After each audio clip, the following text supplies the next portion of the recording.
Fala pessoal, sejam muito bem-vindos ao canal do Outspoken Marketing. Meu nome é Leandro Guerra. Nesta aula, nós vamos aprender a fazer este gráfico aqui, que é um estudo de caso da performance anual. O exemplo presente na tela é o Ibovespa, mas você pode fazer para qualquer ativo. E qual é a ideia desta aula? Tá? Primeiro, aqui é só uma imagem estática. O nosso objetivo final é justamente fazer o gráfico dinâmico, que é o que eu vou ensinar a vocês. E a ideia é que você possa, numa única visão, você ter justamente a comparação do fechamento em cada ano.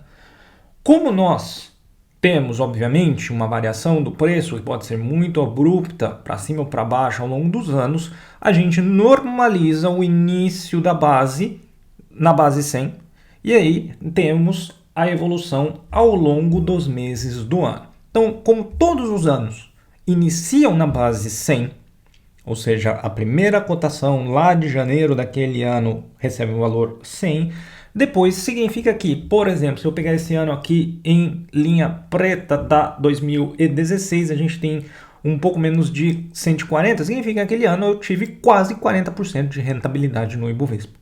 Então, não só você tem o comportamento do preço, mas você tem também uma visão imediata da rentabilidade naquele respectivo ano. Tá bom, meus queridos? Então, esse é o objetivo da aula. Você vai aprender a fazer tudo isso dinamicamente em Python. Lembrando, pessoal, além do Outspoken Marketing na prática, tem o Patreon agora do Outspoken Marketing, onde eu falo de filosofia, falo sobre outros aspectos das finanças quantitativas e alguns outros assuntos aí que eu considero o lado P do Outspoken Marketing. Então fica o convite, já tem muita coisa bacana lá, conteúdo inédito, completamente diferente daquilo que tem no YouTube e também no OMNP. Beleza? O link está aqui, seja na descrição do vídeo, seja no primeiro comentário. Espero você lá. Beleza, como que a gente consegue evoluir neste gráfico? A gente traz as bibliotecas, não tem nada demais, é o Plotly, Pandas e NumPy, certo? Para fazer a nossa execução. E a gente carrega a base de dados, trago aqui a referência desde 2012 e vamos até dar aqui uma limpada nisso para que a gente possa executar em tempo real aqui ao longo da aula. Qual é a diferença? Eu apenas calculo aqui no fechamento ajustado a variação, certo? De um dia para eu ter a minha coluna de retornos. E aí o que eu faço? Eu crio um novo data frame para cada ano. Não tem muito ano, não é muito complicado fazer isso aqui na mão. Leandro, pode ter alguma forma de você otimizar isso? Até tem, mas a ideia é ter aqui sempre passo a passo, né? O que eu gosto de fazer com vocês. Lembrando, como a nossa data ela está no índice, então se eu colocar aqui ó, df1.head, eu vejo que a minha data está no índice, é muito simples que eu faça um filtro daquele ano, simplesmente fazendo isso daqui, ó, nome do data frame, abro e fecho o colchetes 2012. Então ele já identifica aquela filtragem dessa forma, é extremamente, né, facilitado. Legal. Então, cada data frame com o seu respectivo ano. Agora, nós temos que normalizar, certo? Para a gente ter aquela base 100 aqui. Então, como que eu faço isso? Crio para cada um daqueles data frames uma nova coluna chamada normalizado, onde eu pego justamente o valor do meu data frame dividindo por ele todo. Ou como, Leandro? Horas. Quando eu faço esse cara aqui, eu estou pegando ali justamente o seguinte, olha. O que eu tenho quando eu pego esse cara aqui? Eu pego a primeira linha do meu data frame, tá? O primeiro elemento, ó, vamos pegar esse carinha aqui, tá?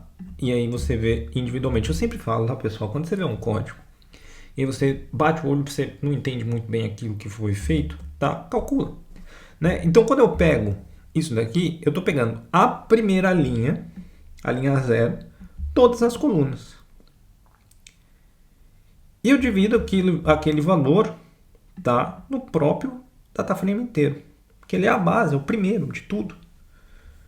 E depois, consequentemente, eu pego só o Adjusted Close. Tá feito, tá feito, tá? Nada mais é do que isso daqui, tá bom? Vou ver o gráfico. Leandro, não estou convencido. Olha, agora veja aqui, ó. Pego o data frame 1.12, vamos dar aqui um head. Olha só, tá? O nosso normalizado tá feito. Se eu for dar um tail, tá feito. Ah, mas tá certo isso daqui, Leandro, ó. 60.952, né? Terminou 2012. 60.952. Se eu for dar um head, tá? 59.200 e pouco. Dá aquela diferencinha mesmo. Tá perfeito. Correta a execução do cálculo. Beleza? O gráfico. A lógica do código era isso daqui. Tá? Então é como você conseguir fazer o normalizado. E essa é a ideia de fazer o filtro por ano. Porque o gráfico é muito simples. Para cada um dos meus data frames, certo? Eu passo a minha coluna normalizada no eixo Y. Então eu tenho justamente os subplots, nesse caso eu não vou usar, então eu deixo só uma linha e uma coluna mesmo. E aí eu adiciono um novo traço, um novo gráfico de linhas. Sempre a base tem que ser aquele ano 12, né, para a gente começar. Depois eu vou para cada um dos anos trazendo o respectivo data frame. Essa figura aqui me dá a performance anual do Ibovespa. Lembra que eu falei que era interativo? Olha que sensacional, né? Então eu tenho aqui, ó, sempre para cada dia daquele ano eu consigo automaticamente pegar todos eles. Ah, Leandro, eu quero, sei lá, comparar os anos de eleição. Então sei que agora em 2012 eu tenho eleição, 2022 eu tenho a eleição. Então aqui, ó, 2022, eu obviamente só tenho aqui até o mês 10. Que eu gravo essa aula, que dia que é hoje? Sábado, 8 de outubro de 2022. Então eu tenho aqui até o mês 10. Ah, quando que eu tive a eleição de novo? Foi 2018, certo? Então, opa! Tá parecido, né? Tá parecido. O que aconteceu depois da eleição? A gente teve aqui um leve aumento. A gente teve aqui, ó, uma certa defasagem, mas tivemos a queda. Quando que eu tive a eleição de novo? Foi 2014? Opa, completamente diferente. Tem relação? É meio esquisito, né? Não tem muita relação assim, não. Tem bastante coisa que a gente acha que é parecido, porque se eu quiser contar uma história para vocês, pessoal, com dados, né? Você pode encontrar um dado que satisfaça a sua narrativa e você acha que aquilo, ou toma aquilo como uma verdade, e você conta uma história. A questão é, aquilo é espúrio, ou seja, uma correlação ali ao acaso, ou realmente existe, né, uma relação de causa e efeito? A gente vê que não é exatamente, é muito bonito. Dá para você fazer um belo post, né? Dá para você escrever um livro, dá para você fazer uma bela teoria, mas, né, não é exatamente da mesma forma se a gente pega os outros anos. O ano depois, vamos pegar o ano depois da eleição. Bem, a gente não tem, né? Mas a gente tem aqui em 2019, 2015. É uma coisa completamente diferente da outra. Tem algum ano parecido? Não tem. E aí? Entende o que eu estou querendo dizer? Então, assim, você pode, né, brincar com todos os números, tentar achar a correlação que for, mas a gente vê que realmente tem um comportamento independente do outro. Qualquer semelhança é uma mera semelhança aqui nesse caso. O que é diferente, eventualmente, se você tem alguns padrões um pouquinho mais cíclicos e etc. Ah, como assim, Neto? Vamos dar uma olhada. Aqui eu tenho a visão completa do ano para todos esses anos. A gente vê, ó, 2022, esse azulzinho aqui um pouco mais fraco, tá? Então você vê, 2022 está aqui, ó. A gente está no mês 10, tá vendo que uma linhazinha azul aqui no meio, ó, que tá piscando agora? Certo? Beleza, né? Tá. Por trimestre, então, vamos dar uma olhada? Pô, Leandro, como que eu faço por trimestre essa visão do gráfico? Tem que ter um pouquinho de paciência, mas é fácil, tá? Eu crio aqui o meu data frame 1, e aí o meu data frame 1 do primeiro trimestre 12, data frame 1 primeiro trimestre 13 e assim sucessivamente. E aí lembra que é fácil fazer o filtro, né, pelo ano? Mas aí eu quero fazer o filtro só do primeiro trimestre. E aí o que eu faço? Então eu filtro o meu data frame 1, abro colchetes, certo? Porque eu vou executar esse cara aqui, ó, df1.index.month.isin 1,23. Não entendi nada, Leandro. Muito simples. Eu estou dizendo para o Python, vai lá no índice do meu dataframe 1. Como ele é uma data já e você sabe disso, olha os meses e veja se os meses estão em 1, 2 ou 3. Ué, janeiro, fevereiro, março. Primeiro trimestre lá de 2012. Opa, esqueci aqui, ó, aqui é 13. Olha só. Certo? Beleza, tá feito.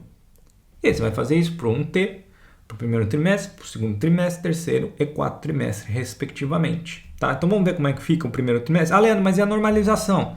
É igual, não muda nada. Passo o data frame dividido pelo iLock daquela primeira célula, adjusted close, está feito. Olha que legal. Primeiro trimestre. Olha, rapaz. A maioria dos anos aqui eu subo no primeiro trimestre. Ah, mas quais são os anos que eu não subo? Vamos ver aqui, ó, só para a gente ver se tem alguma coisa que a gente possa. Tá? 2020 a gente sabe o que aconteceu, não subiu mesmo. Tá? Vamos voltar. 2012 subiu. 2013 caiu, deixa lá. 14 abaixo de 100 caiu. 15, opa, acima de 100 subiu. 16 subiu bem, obrigado. 17 subiu bem, obrigado. 18 bem, obrigado. 19 bem, obrigado. 20 a gente sabe o que aconteceu.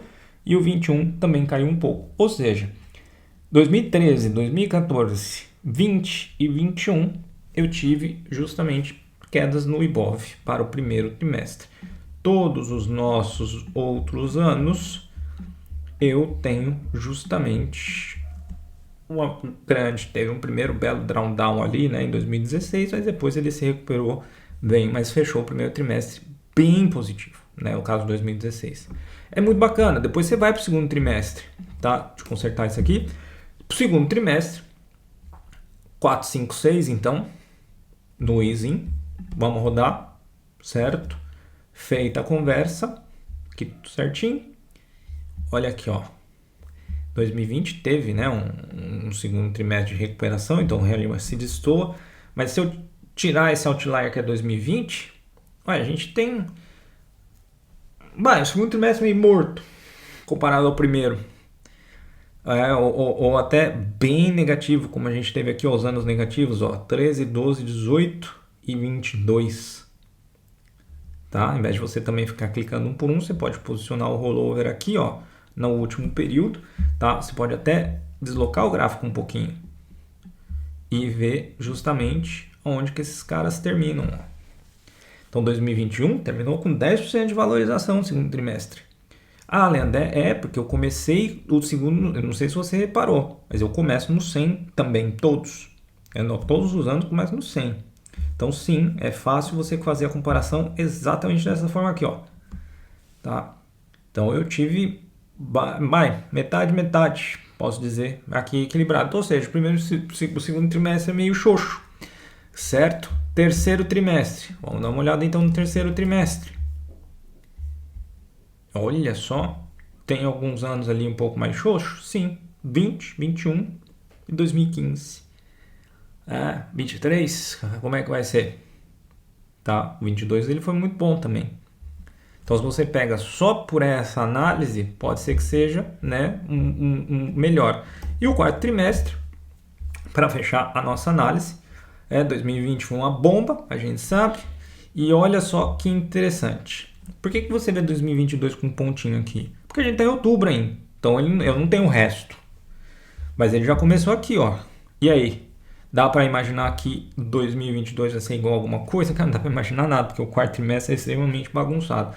O único trimestre que tem relativamente algum viés ali puxando forte para cima, que nós vimos é realmente o terceiro trimestre. Tá? Porque o segundo a gente viu que é meio embananado, né? E ó, o primeiro e terceiro trimestre. Mas não, porque teve os outros anos aqui, ó, 4 anos bem xoxo. Mas ainda assim, bem na verdade, você tem um viés mais positivo. Então, se eu for falar em viés, certo? Mais positivo no primeiro e no terceiro trimestre. Enquanto o quarto e o segundo trimestre mais ou menos, tá bom? É uma análise super legal para fazer, né? Dá para fazer com os outros, dá para fazer com o que você quiser, cara. Sei lá, vamos pegar aqui, ó, BRLX, que é o dólar. Dólar tem cotação 2012? Tem.